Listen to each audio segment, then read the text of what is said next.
Welcome to another episode of On the Record, where we talk to real working musicians about how they make a living, the music business and music professionalism.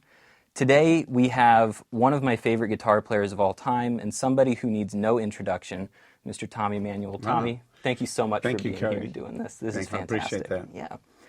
So I usually start these interviews with some form of the same question, which is, can you tell us about a normal day?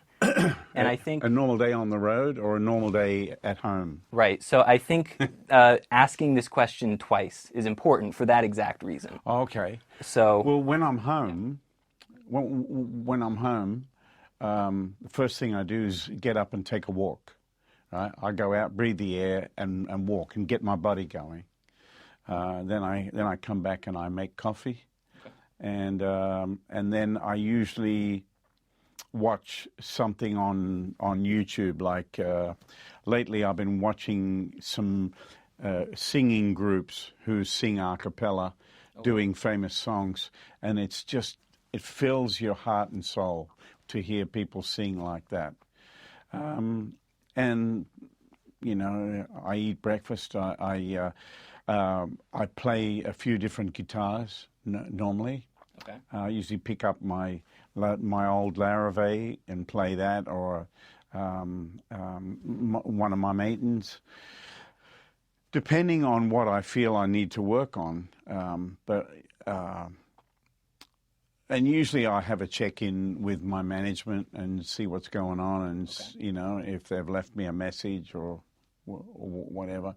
Sure. But so when I'm home, I'm not a big kind of going out to eat all the time kind of guy. I do go to guitar stores and see all my friends and hang out in guitar stores. I go down to Gruen's or Carter's or the Guitar Center if I want to buy strings, or you know, or for whatever. So that kind of thing. As far as on the road goes, it's a whole different beast, because I approach it like a soldier. Okay. It's like, what am I here for? I'm here to work.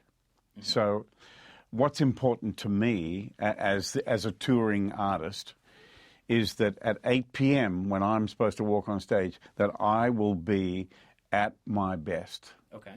So I work backwards from there kind of thing, right? Sure.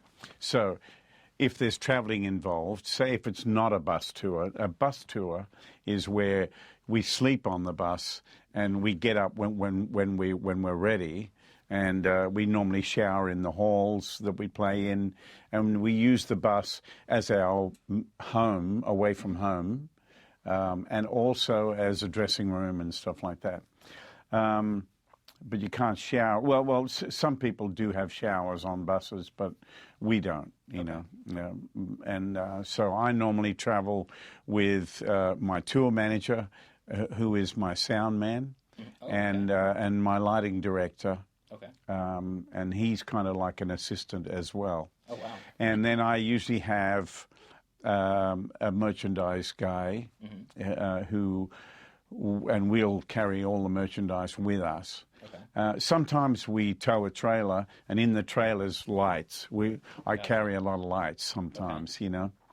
And it's a wonderful feeling, you know. When I was first making inroads, especially here in America and Canada and places and Europe, I was traveling on my own, and I was carrying everything, and I was just meeting with whoever the sound man was at the venue and making friends immediately and saying, when we agree on the sound, please don't touch it, and stuff like that, you know. Yeah. So the moment I was drawing enough people to make enough money to hire another person, the first thing I did is got my own sound man.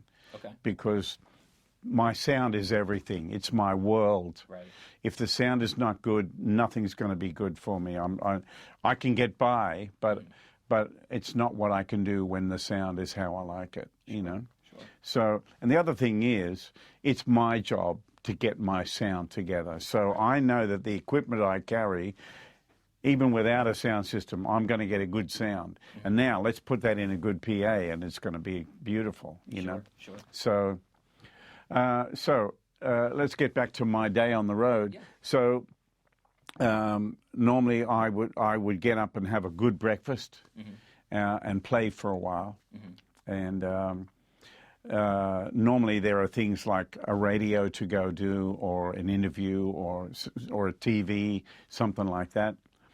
And then basically looking backwards from 8 p.m.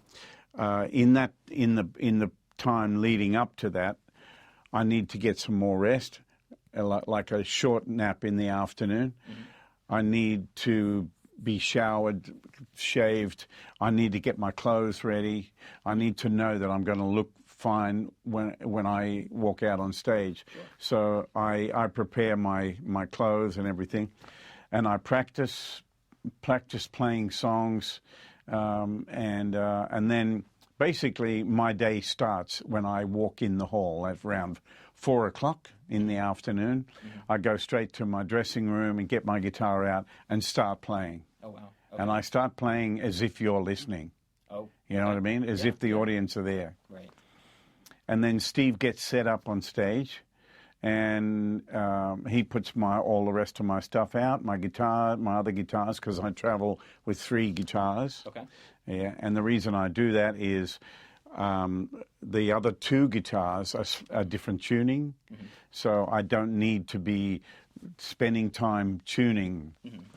Let me just say now, as a professional, that it really annoys me that people go on stage and spend most of their time tuning and telling stories, and then play a song, and then tune and tell another story, and it drives me crazy, because they never get a momentum going, and the audience have to wait patiently while they tune. We didn't pay to hear you tune, you know.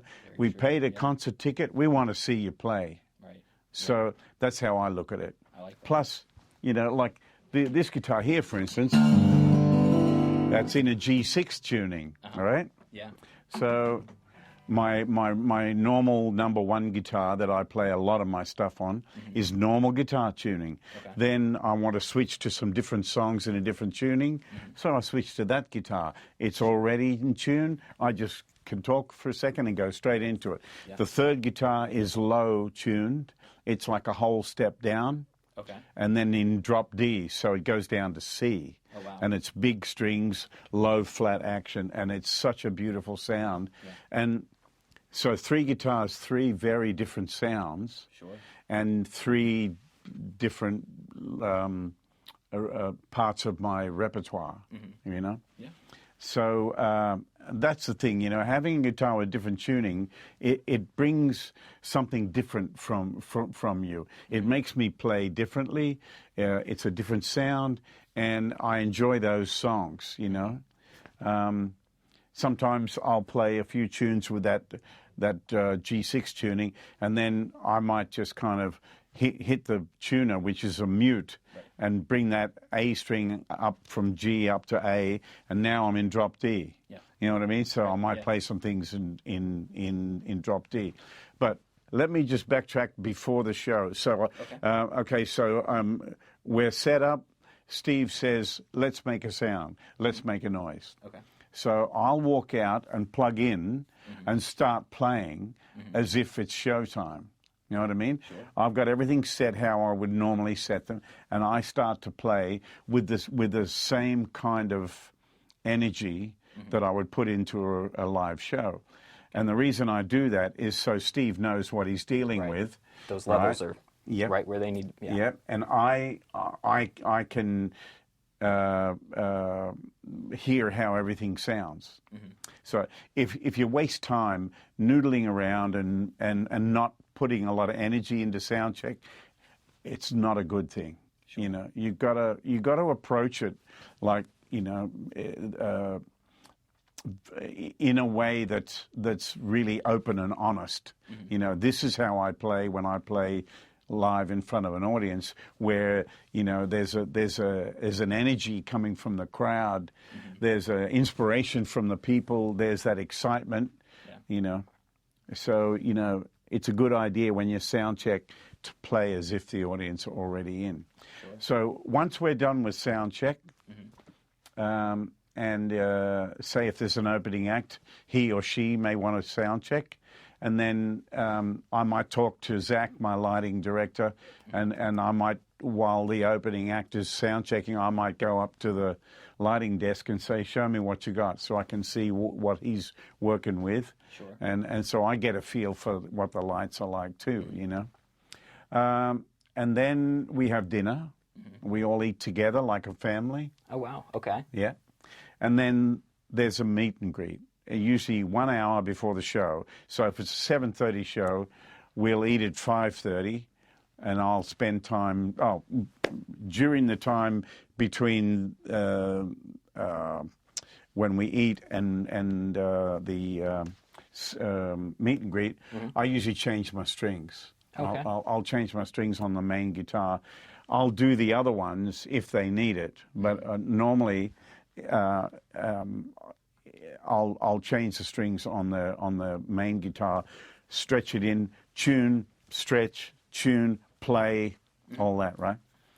So then I do a meet and greet, and people pay extra for a concert ticket and a meet and greet, and so in the meet and greet, they get a chance for us to meet. We can talk. We can get a photo together. I can sign whatever they want, and it's just a really good opportunity to meet people. Sure. Before the show. And some people say, oh, you know, you really need your private time. So, not me. I like to meet people, and basically what I do is, you know, if you can imagine this, when you walk into a room with 35 people who are enthusiastic, they love what you do, they're excited to meet you, there is a real beautiful energy in that room. Yeah. You walk in and take that energy on board, you know, and that's what I try to do. And I tell people at the end of a meet and greet, you know, thanks for all your mojo. I've taken it all, and I'm going to give it back to you when I walk out on stage. I like that. Yeah. I like that a lot. So that's kind of like, that's one of my favorite parts of the day, is meeting people in private, you know. Yeah. So then the meet and greet finishes. I go back to my room and start playing again. Okay. While the opening act is on, depending on who it is, I may go and watch, or I may sit at the side and quietly play along while he or she is playing. Sure. But I want to tell you that, you know, sometimes people, especially at workshops, say, what do you do to psych yourself up for a show? And my answer is, you don't want to psych yourself up for a show. Sure. You know what I mean? Yeah. When you walk out on stage, it's so important that you are calm and that your mind is not racing, your heart's not beating, you know what I mean? Yeah. Oh, yeah. It's so, you that can't play adrenaline. well Yeah. if you're hyped up. Right. You know? Right. So I never, ever get hyped up for a show. I try to bring myself into a nice, quiet place. So when I walk on stage, my mind is still and clear, and I can play the best that I can coming straight out of the gate, you know? Right. So the last 15 minutes before showtime, I'm tuning. Okay. Right? Yeah. Let me say another thing, and that is I don't like seeing people who the band walks on stage to incredible enthusiasm from the audience, and they walk out, put their guitar on, and start tuning. That drives me insane. Right. If I had paid money to go and see you and you did that, I'd be like, why are you not waving at me? Right. Why are you not excited by everybody's welcoming you? You know what I mean? So I spend time tuning before the show, right before, and it puts me in the zone. And I've got to be sure that I can count 100% on that tuning.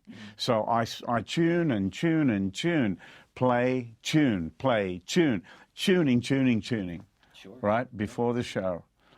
And then they put my guitar out, I walk on, with one guitar ready, plug in and go, right? Yep. Mm-hmm. So, but the first thing I do, as soon as I walk out on stage, my priority is the audience. That's my number one priority. That's why I'm there. I'm there to play for these people, and it's my job to give them everything I've got, give them the best that I possibly can. So, and when I was younger, I used to, throw caution to the wind, and I would quite often start with a total barn burner song, a million miles an hour, and the audience would go nuts. And then I'd play another one, and they'd go nuts again. You know what I mean? Yeah. These days, I tend to not do that because I like to start with a kind of medium-paced song. And so I try to get off on a good way, and choose the right songs. I don't work to a set list because I don't want to be tied down to that. Unless, of course, I'm working with an orchestra or a string quartet or a band, then everybody else needs to know what's coming next. Have to be on the same page, right? But when I'm on my own, I make my own rules as I go, kind of thing. And I have a repertoire that I can draw on and that I have fun with, and that I can take people on this journey, Sure. So that's really it. It's about being prepared, doing your sound check properly, changing your strings, eating, meeting people, being absolutely prepared and in the zone. Sure. Yeah. And so. Anyway, so I took the long way around the barn, but there was a few points that I needed to explain there. Definitely. That, I think, was incredibly informative. Thank you. So, of course, this is a conversation about the music business and your perspective and philosophy with it. Right. And I think that the best place for us to start, and this question will probably inform the rest of the conversation, is for us to discuss your view of the music business. In other conversations, you've actually referred to it as the happiness business. Yeah, that's when people say it must be hard being in the music business, and I say, I'm not in the music business. I'm in the happiness business. Exactly. I play and you get happy. But of course, I mean, that's a fun thing to say, right? And I always shoot for that. But I'm also I've had a lifetime of experience in the music business, in songwriting, in publishing, in management, in and I know how it all works to a certain degree. Sure. So knowing that, at where you are now, having done all of these different things in your career, can you give us an idea right now what your business model looks like? Well, you have to create it yourself, right?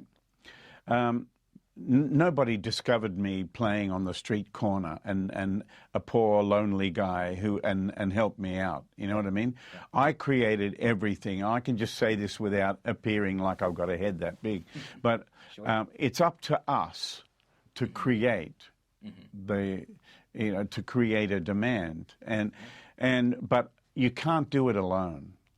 Right. I need the right agent to get me on the right festivals. You know what I mean? Yes. And I know I've proven that 1,000 times because, you can wish to be on some big festival, and if the organisers of that festival don't know of you or haven't a clue who you are and everything, you're not going to get on. It's as simple as that. Yep. But the agent who has the key to booking the right people in there. Yeah. If you go to that person and that person believes in you, I remember there's my agent in London, in England. He does Emmylou Harris, he does James Taylor, he does Alison Krauss, he does a lot of people. And he's a guy, I spent at least 10 years knocking on his door, trying to get his attention. Really? Right. Okay. Absolutely. But, he wasn't interested in working with me. He was interested in working with, Jerry Douglas, because he was with Alison Krauss or James Taylor or whatever. You know, he wasn't interested in some guitar player from Australia. Who's this guy? You know, kind of thing. But when I started building an audience to where I got in England, I started out in small places, and then I went to the next size hall and then the next size hall until I got to Royal Festival Hall, 2,000 seats. Sure. It's like, well, something's going on with this guy, you know? Right. So I invited him to a show, and he flew all the way to Italy to come and see me play. Two of the most incredible crowd. It was an amazing night, right? Thank God everything went great, right? But the thing was, he got it. Right. He got what I'm about. He saw what the crowd did. He saw the show. And straight away he said, okay, I'll do it. And so the first thing he did, the next day, he had me on Cambridge Folk Music Festival, which is a massive festival in England. Sure. One I couldn't get on. Wow. That's the very first thing he did. And I said, how'd you do that? He said, I book it. So, right. You know what I mean? Yeah, I do know what you mean. Yeah, but definitely. I had to create the situation to get his attention. Sure. Okay? Sure. Which meant that I had to spend all those years driving myself around, using the same agent, playing a small venue, coming back 6 months later and playing a bigger venue, coming back and playing a bigger venue. Right. It's up to me to build that crowd. Yep. So, and it's up to me to bring something new every time I come to town as well. Sure. So, you know, you start to, as far as a business model goes, it's really, nowadays, I have business management like other artists, right? Sure. I'm probably the smallest artist that my business people handle, you know, everybody from Faith Hill and Tim McGraw, Alan Jackson, Rascal Flatts, Keith Urban, all the, you know, multi-million dollars a show people, you know, that's not me. You know what I mean? Okay. But they do an incredible job for me. Okay. They, all the money that I earn goes through them. Oh, wow. They know what to do with it tax-wise. They plan ahead. You know, things like, you've got to plan for tax. If you get stuck, you know, I remember years ago I had to do stuff like sell a house to pay a tax bill, sell guitars to pay a bill, you know, because I wasn't planning properly, and I don't know about business enough, you know. Okay. I know more about it now, but you've got to be smart, you know. You've got to know that there's nothing surer than you're going to have to pay tax. Yeah, that's very true. So, yeah, very so you true. plan all that, and you put it away, you know. Yeah. But yeah, so people are often asking me about, you know, well, how do you get all this work? You know, like I'm booked a year in advance, and I'm, you know, all that stuff, right? And do that wrong. You've got to create a demand. Yeah. So a lot of halls in a lot of venues in other countries, like for instance in the Netherlands, you got to book 2 years in advance to get that hall. Oh wow! Yeah, so you know that's why my manager then deals with promoters in other countries, and we book a long time in advance. Yeah, and so I know what's coming up, and I plan my life around my touring. Sure. So I want to just kind of jump backwards real quick and talk to you about something. You mentioned your road crew, and I want to talk about a few other things, of course, aside from road work, but really, you know, I think pre-pandemic at least, you were playing upwards of 300 shows a year. Yeah. And I think that's a really important part of your business model to discuss. So you mentioned your crew, but I noticed that you talked about you changing your strings and you doing the tuning. I don't want a guitar tech Okay. As much as I've had guitar techs when I was touring, I'm talking about back in the 80s and 90s. Okay. This is when I was, half electric. I was more than half electric during the show, and I had a band. Sure. And so there were lots of guitar changes. I had like 12 guitars on the road. And so I definitely had a guitar tech. I also had a monitor guy, sound guy, lighting people, staging. I mean, there were like 18 of us traveling around Australia playing shows for months on end, So, but traveling like this, I don't want people touching my guitar. I do all my own stringing. Then I know the strings are put on properly. The strings are stretched properly. Everything about the guitar. If the neck's not quite right, I can tweak it. I do all my own setups and everything. If there's anything that happens, like a guitar gets broken by an airline, which has happened to all my guitars several times, there's just nothing you can do about that. Right. What you do is you take it in, get it fixed, and keep playing it. Okay. Do not don't get so attached to that thing that if someone marks it, it's going to break your heart. It's just a hunk of wood. That's how I look at it. And I love this guitar. Yeah. But this guitar here, for instance, has probably been fixed 6 times. Oh, wow. And things like, the pickup under the saddle, the microphone, the preamp, and all that. There's been times when I've had things break down on the road because, traveling in planes is an unnatural act anyway, and and so. I carry spares on the road and tools and stuff, and I've had to replace a pickup or a preamp or all that, or fix where the batteries go in because it's jiggled around so much, So and I've had to put I've had to put a little thing over the battery thing to hold it in, So so little modifications, but I like doing all that myself. That's all you. It's all me, and if there's any issues, like there's been a couple of times where we've had extreme weather, where I've gone from like Iceland to Thailand. Oh wow! Okay. And you've gone from like absolute freezing temperatures to hot and humid, and you don't go outside, you'll melt, kind of thing. And my guitars, people are often asking me about, what kind of cases do you put your guitar in?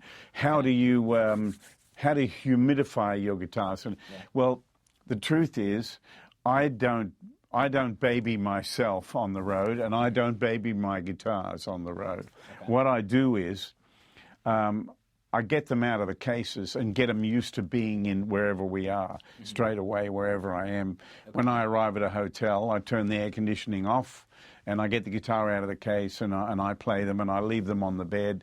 And then if they need strings, I'll change them, and then we'll go to the venue and all that sort of stuff. But as far as humidifying goes, especially here in America in winter, it's brutal. Yeah. Yeah.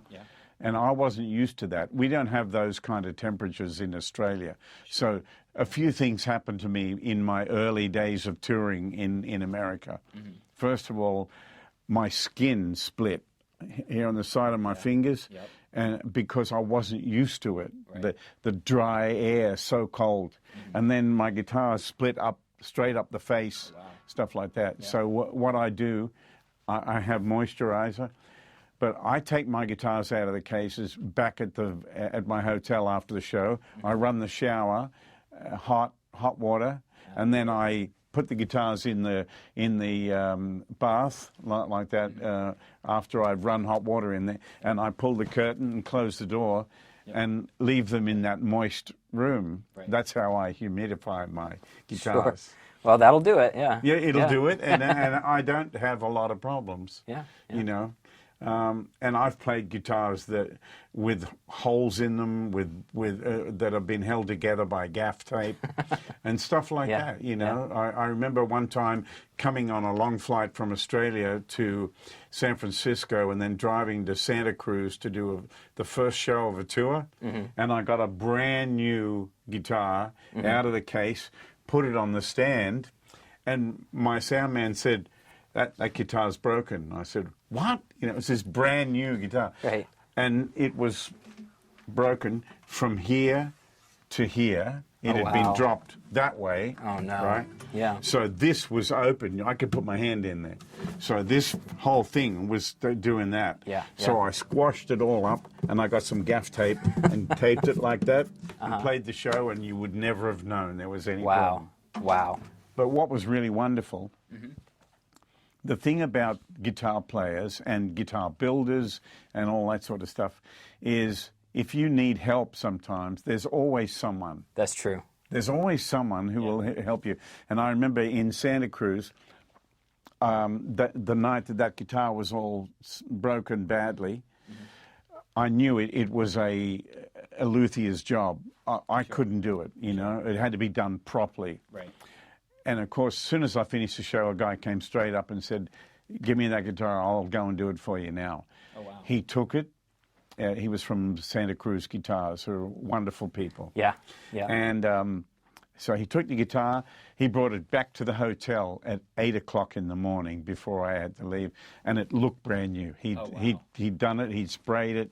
He'd cleaned it, and it was beautiful. And I was so grateful. And I thought, God, I love the fact that there are some wonderful people out there in the guitar community. Who if you need them, somehow they're there. You know. Right. Well, let's stick with the road work for a little while longer, and talk about again, with you having done for so many years, so many shows on the road. A lot of musicians, that can wear on your mental health, and that can wear on you physically for, you know, being on the road for that long. Right. Is this something that you've just always been able to do, or have you learned how to be a road musician? And what I'm a road dog. Okay. You know, I always have been. People kind of forget. I've been doing this professionally since I was 6. Yes. You know, I have not done anything else. You know, I never wanted a job in a shop or, you know, I love working on cars, but I couldn't do it for a living. Well, some of the lessons I learned is that you can't be a party animal and be, you know, really doing work on a level that you expect of yourself, you know. Sure. And so, you know, you can't turn up to do a show and be inebriated and be in bad shape and all that sort of stuff. So, you know, I learned those lessons the hard way by seeing footage of myself back, and I thought, all right, I'm not doing that again, you know. Wow. Yeah. So, you know, and I've been like most people in my business, in our business, I've delved in alcohol and drugs and all that sort of stuff, and I learned a lot of hard lessons, and I know that I deliver my best when I'm calm, when I'm straight, when I'm a normal person. Sure, you know what I mean? Sure. Yes, I do. And so, yeah, you've got to take care of yourself. You've got to eat properly. You got to know. I want to know how to fuel this beast. Right. You know, and so. I know that my rule on the road is if you feel tired, get a little nap. Doesn't matter if you got up 2 hours ago. Like sometimes I'll get up at like 7 a.m. and get on a plane and go to fly somewhere, and I can't keep my eyes open when I get on a plane. Okay. You know what I mean? Yeah, I do. So I go to sleep straight away. I'll sleep 15, maybe 20 minutes. I may have only been out of bed for 3 hours, but if I'm tired, I'm tired. I'm going to take a nap, you know? Yeah. And it doesn't always happen like that, but the rule is if you can get a nap, take it. I like that. Because it's good for your head, you know? Sure. And drink plenty of water. you know. Yeah. At least, I drink at least 4 bottles of water a day. Yeah. At least. Yeah. Well, you came in with that big one, and you're halfway through it already. Oh, yeah, absolutely. Yeah. Because when we were young, we didn't know about that. So we didn't know that we needed to flush our system out. And so there were things going on, like we were, you know, I remember when I was in my teens being on the road, and I suffered with, you know, not being able to go to the toilet properly and stuff like that. And it was partly because I wasn't eating right, and I was sleeping too long. I didn't get up early and get my body moving, you know what I mean? Yep. So there were things like that were hard, and were hard on my body, and I started getting headaches and stuff like that. So you got to get yourself, your body responds to routine. Yes. So how can you have a great natural energy all the time? Well, you need to be in good shape, you know. I'm not interested in going and lifting weights or you know, being a Bodybuilder. all that. I'm not interested at all in that. I did go through a period where I had a trainer, and I boxed and I did all that kind of stuff, but I had to force myself to do it, and it was grueling for me, you know. But I can walk for miles, you know, I at a brisk pace, and enjoy that, you know. So, you know, eating properly, you know, we used to do stuff like we would go out for meals at 1 a.m., you know, and eat a full meal at 1 a.m. You know, what hope have you got of not getting rid of a big belly and stuff like that, you know? So I don't do those kind of things anymore, you know? Yeah. And so my weaknesses are coffee and chocolate. They're my main weaknesses. I share that with you. Thank you. I share that with you.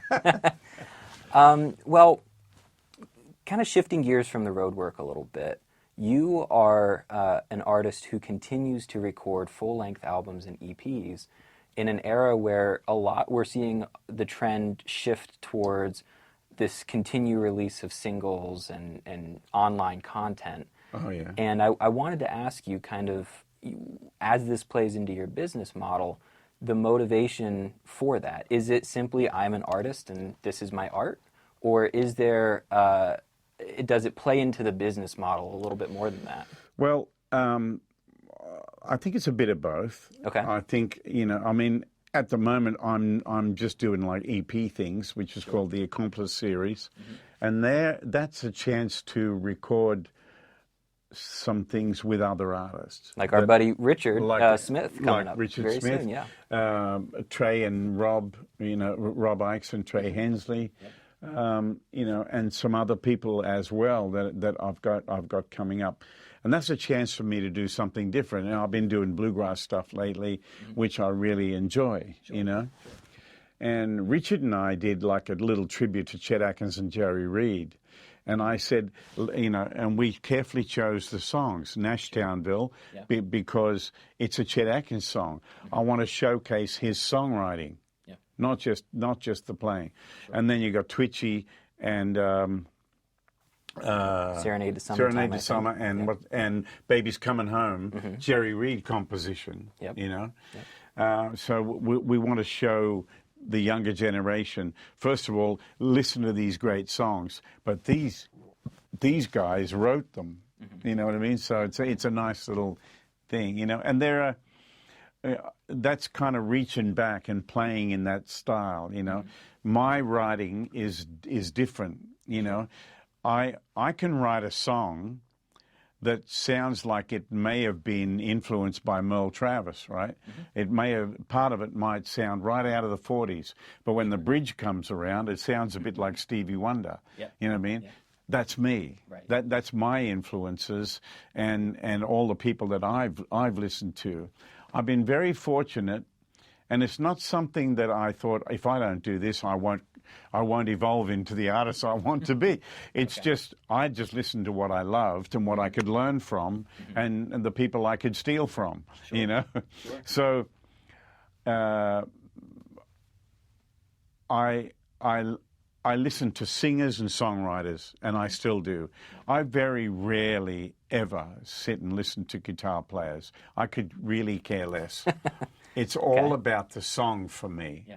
And when I hear, like I was listening to Bluegrass Junction on Sirius XM the other night, and a young man, I don't know him, I probably have never met him. His name's Tim, I can't remember his last name, but it was an instrumental, and it was a guitar instrumental, and it was solo. And I'm like, wow, this is great. And it was beautiful. Wow. It was absolutely beautiful. It was not my style at all, but the songwriting was. I loved his songwriting, and I related to it. So as an artist, I've kind of I've bloomed more by listening to singers and songwriters, and you know, I want to know what's turning people on. You know, like in the '60s, and the Beatles were everywhere.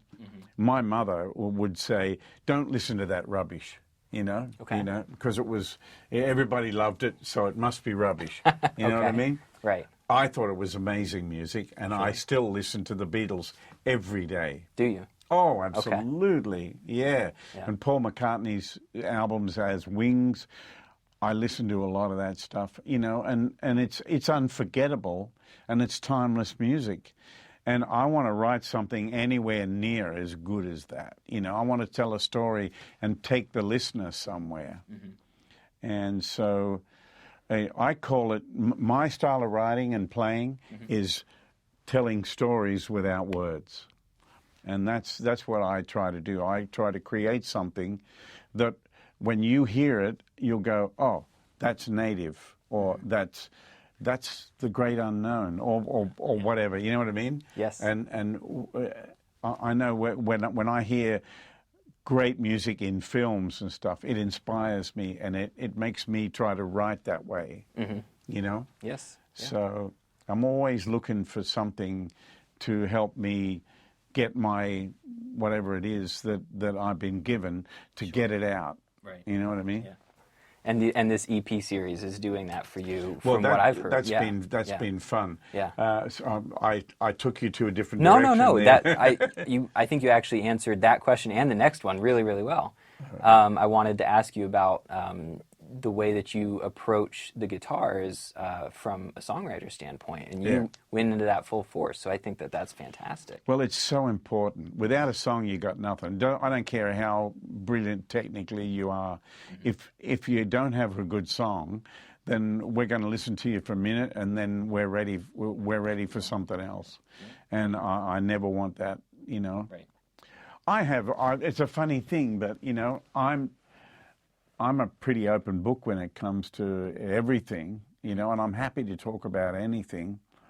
But, you know, I tend to attract weirdos sometimes too, you know. I get people writing to me who don't get what I'm about at all and say that they write simpler songs, and that I shouldn't be thinking so much about technique, and I should be trying to, you know what I mean? So when you have people trying to tell you what to do, I find that a very strange thing. Yes. Like, if you played something for me, right, and I'd never heard you play, and I'd have a listen to it, there's no way I would say, you should do this. You know what I mean? Sure. Because that's your decision. But if you asked me, hey, what do you think of that? I would tell you honestly, but I would try to tell you in a way that encouraged you. I would never say, you're thinking too technically. You know what I mean? But right. It's kind of strange, you know, like I write a song like Lewis and Clark, and it's the simplest thing, but it touches people. And I know it's not me. It's whatever was going on when I was writing that song. Right. I'm a channel of some sort. And that's where the musician's prayer is so important.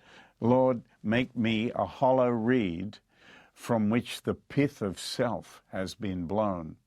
In other words, get rid of me and let me be an open channel so that whatever's greater, all the power that's greater than me can flow through me. You know what I mean? I do. So, and really, you want to be a channel. I love that. I'm going to jump ahead here and ask you a question that I was planning on asking towards the end, but you touched on it, and I just want to follow up on it.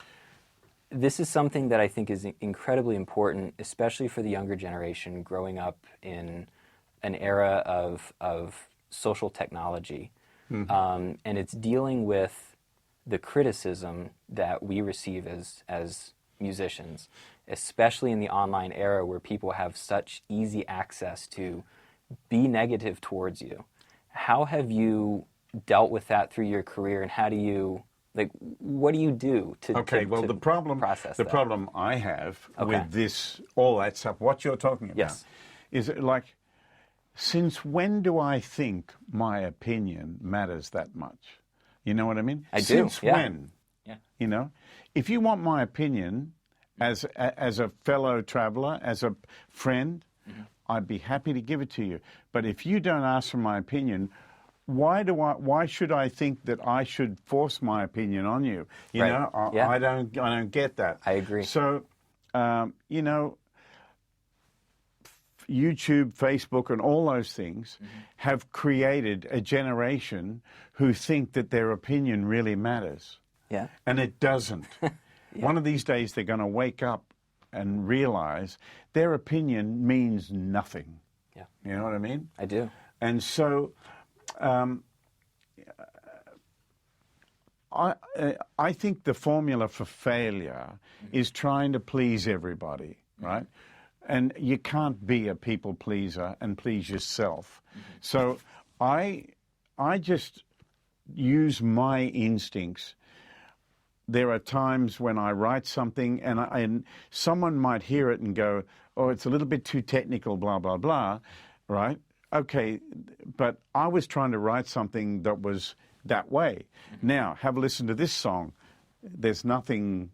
It was harder to write this simple song, which you really love, but you have no idea the kind of technique it takes to play something that simple. Right. You know what I mean? I do, yeah. So, yeah. I don't get involved and I don't get personally hurt by the amount of crap that people try to throw at me. Yeah. You know, when I'm doing an interview on TV or radio and someone says, "What do you say when your critics say blah blah blah?" I just say they don't exist. Critics don't exist because I don't allow them into my life. You know. And what other people think of me is none of my business. I like that. You can have it. So let's kind of flip it around now. We talked about how you deal with negative, but you are someone who has such a positive outlook on life, and the way that you treat your fans comes out, I think, through that. And you know, you mentioned in the beginning the meet and greets and how much you get out of that. Absolutely. Workshops, meets and greets. The workshops, that's awesome. Where I wanted to go. If you have a look at, there's a bunch of stuff on YouTube, but you get in places like Russia and Ukraine and Poland and places like that. And, I mean, the level of love and enthusiasm from people is so incredible. It really is, and it makes you so glad that you're in the business, you know. It seems like you put a lot of emphasis on education and especially helping out the next generation of guitar players and songwriters. Absolutely. Can you kind of share with us a little bit why that is such a big thing for you? Well, I can remember all the people really that were just in my life at certain times. Sure. And who encouraged me, who saw something in me and wanted to help me or whatever. Yeah. But it's just I mean, when we were young, we were just idolizing a lot of people, and you know, we wanted to be like them. We were influenced by them. We wanted to be like them, you know. Yeah. And when you get to know, like when I got to know Chet Atkins, I found him to be such a caring and loving person who his desire to help people was monumental, you know. And he just had a way of, you know, he would never say, you should do it like this, or you know, even if you weren't playing it right, he'd say, did you ever think about trying, you know what I mean? It was always the gentleman, you know, and if anybody said anything that wasn't, you know, building you up, then he would jump in and fight for you, you know. He was one of those kind of characters. But these days, this is the lucky generation, because what do we have? We have everything on film. Yes. We can watch everybody. Yep. We can slow it down. We can isolate it. We can, you know, I remember being able to work out Chet Atkins and Jerry Reed parts because I could turn the dial to the left speaker or to the right speaker, right? Sure, yeah. And if I wanted to slow it down, I could stick my finger on it or put a bunch of coins on it. Right. And that's how I worked out some of Chet's licks, was slowing it down just by putting my finger on it and going, oh, it's that, you know. Mm-hmm. But these days, I mean, I tell young people, you know, when they come to me and say, have you got the tablature for blah, blah, blah? And I said, I don't read tablature and I don't write it. And you don't need it. Watch me play it on the video. Yeah, but what key are you in? Work it out by watching it, you know? Right. It's like they want the easiest way possible. And life doesn't work like that, you know? It doesn't work. There are no shortcuts. We've been looking for them all our lives. There are none, right? Yeah. But there are people who learn quicker than others, right? There are some young people that I've watched in the last 15 years who are amazing, who've done 20 years of work in 2 years, you know, because everything is laid out. So really, I tell people, you have no excuse. Everything is there. Go and do it, you know. Yeah. The other thing that I want to encourage people is this. Mm-hmm. Use your ears. Develop your ear, because it's going to be your greatest asset. Mm-hmm. You'll be able to hear a song and go, that's B minor to E, blah, blah. Oh, I think I can work it out. You know, instead of saying, who's got the tab for it? What a load of rubbish. Yeah. You know, forget the tab. If you're going to use tab, treat it as a roadmap. Sure. You know, use this and this, you know. Right. Or treat it as a way to double check the work you've already done. Perhaps you're right. And I'm sure there are people out there who don't like what I'm saying. But you know what? It's too bad. It's the truth. We've talked about them in the last question, right? Yeah. Yeah. So when we talk about the way that you kind of have made it to where you are, what advice would you give people with regard to the music business, specifically people who want to follow in your footsteps? Well, thank you. Get to work. Yeah. Get to work is my motto. Mm-hmm. That's what I live by. Sure. You know, as hard as you think you have to work and practice, times 100. Mm-hmm. You know, you have to build it yourself. Yeah, you have to come up with something. Look, I tell young people, okay, I want to stand out as a player. So how do I stand out? I write my own songs. Right. I immediately stand out because I'm playing an original song. So, you know, okay, I have a different approach to playing. That's another way I stand out. I do drum solos on the guitars. I bang my head on the mic. I use a drummer's brush. Why do I do that? Because no one else does. Yeah. And it's different. That way, I mean, to be honest, there are guys out there who have far more technical abilities than I will ever have. But can they write a song? You know what I mean? So thank God for that. I mean, if it was abilities that separated us all and into different echelons, then I'd be down the bottom. But because the world is full of amazing players and talent and everything, and I'm just so lucky. I've got I look at it like a what do you call it? One of those codes that they read on like a barcode? A barcode. Okay. Oh, okay. You know how a barcode has all those lines? Yeah. That's life, right? And one of those little lines is my line. That's me. Yeah. So I've got room in all this here, all these artists and all this talent. There's a little room for me there, right? And so I've got to show up and be the best me I can, So, because it's about being honest. It's about really being yourself. And, sometimes when I'm teaching in a place like Berkeley, I'll say, I have a secret weapon. Does anybody know what it is? And they'll say, you love playing. That's true, but it's not a secret weapon. Okay? Another person will say, you practice a lot. That's true, but it's not a secret weapon. And you go on and on and on. Okay, anybody want to know what my secret weapon is? I just have to be myself all the time.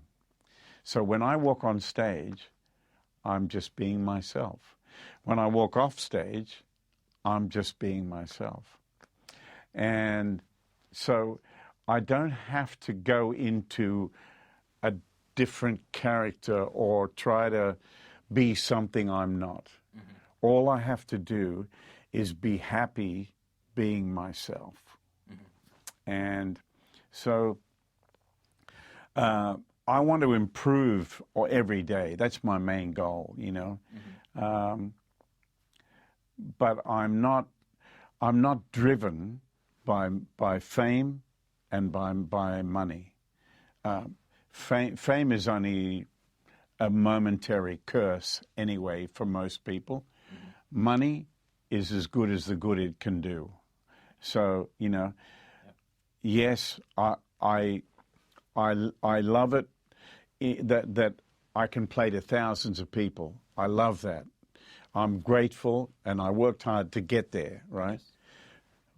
But the thing that I love in my life is that I can play a show, and the next morning I can walk into a Starbucks or whatever and have a coffee, and someone will come up and say, "Yeah, it was a great show last night. Thanks, and thank you very much, and see you later." And people treat you with respect, and people present their best selves to you, and that's a privileged place to be. Yes. And I love the fact that I can do 300 shows a year and go to my supermarket and be invisible. That's a part of my life that I really love. Wow. I love the fact that I can do all the normal stuff that I like. I like shopping for groceries. I like cooking. I like going to the car wash. I like going to the movies. I like all the normal stuff. Sure. That's what I like. Wow. Yeah. I'm going to give you a prompt just based on a conversation we were having before. And just ask you to sort of fill in your blank with the advice on this, but basically know your worth as a musician. Could we talk about that a little bit? Say that again. Knowing your worth as a musician. Oh, okay. Yeah. I think that that's a really important piece of advice that I just want to kind of tag on to the end of this when we talk about working as a musician, working for your worth. Can you just kind of tell us your feeling on that it has a to be bit? based on several things, I think. You know, I don't profess to know a lot about it, but first of all, what's the quality of what you do compared to great quality things out there? Sure. All right? Sure.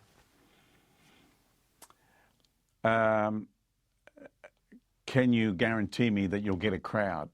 You know what I mean? Yeah, I do. So Yeah. if you can prove, like for instance, when I was starting to build an audience here in America, and I was playing more than 300 shows a year. I'm touring a lot. I'm building a crowd. The thing that I learned is that all the agents and all the promoters in this country and all the people in the business are all reading Polestar, looking at your list of shows and the numbers of people, and they realize this guy is consistently pulling a crowd. How's he doing that? Yeah. You know what I mean? I do. Yeah. So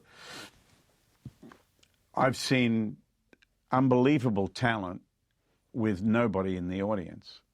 Yeah. I've seen pretty ordinary talent with 10,000 people in the audience. I've seen every aspect of our business. So, you know, and there are certain things, you have to reach a point where there are certain things you will do and there are certain things that you don't think are right for you, and you have to know what they are, you know? Yeah. And so marketing yourself, your image, everything, it's all important. And having the right people around you, you know. Very rarely have I seen an artist whose mum and dad were their manager. Very rarely have I seen that work. Yeah. You know? Yes. Because if I want to talk about marketing me, I want to talk with someone who's really good at that. I'm not interested in whether my mum thinks my hair should be a certain way because she likes it that way. You know what I mean? Yes, I do. Yeah. It's all about doing it properly, and then you know, okay. I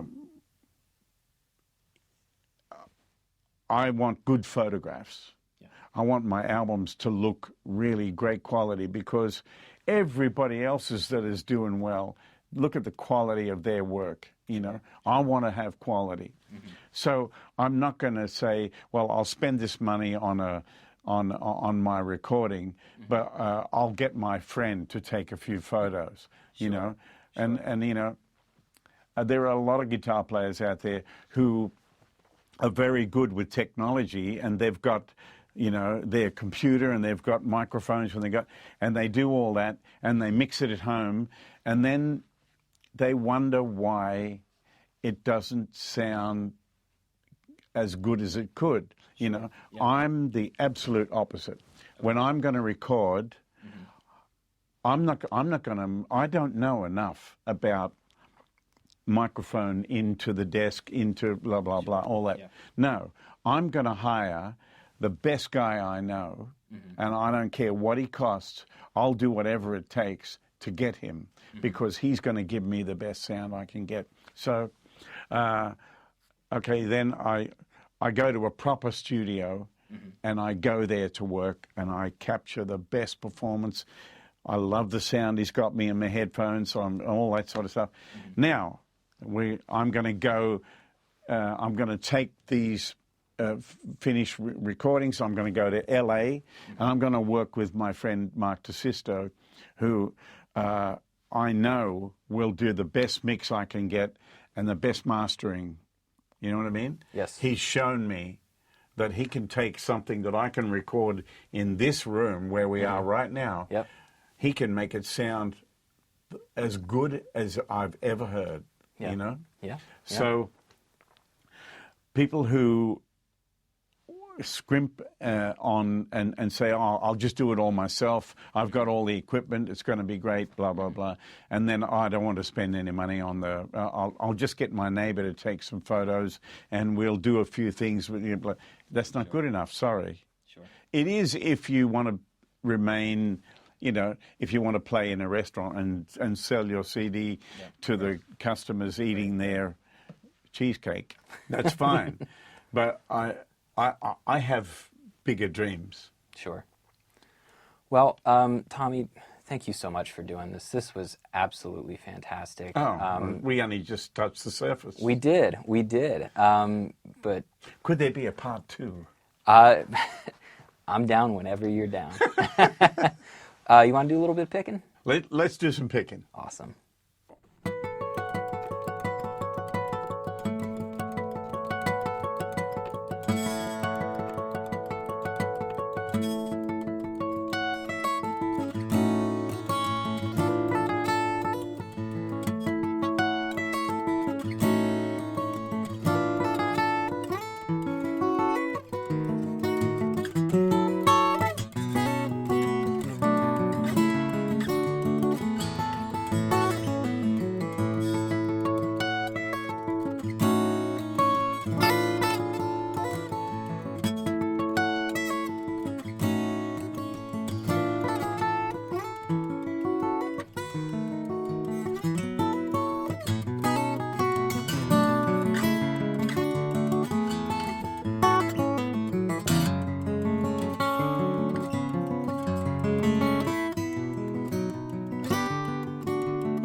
Oh, tasty.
Let's take it home.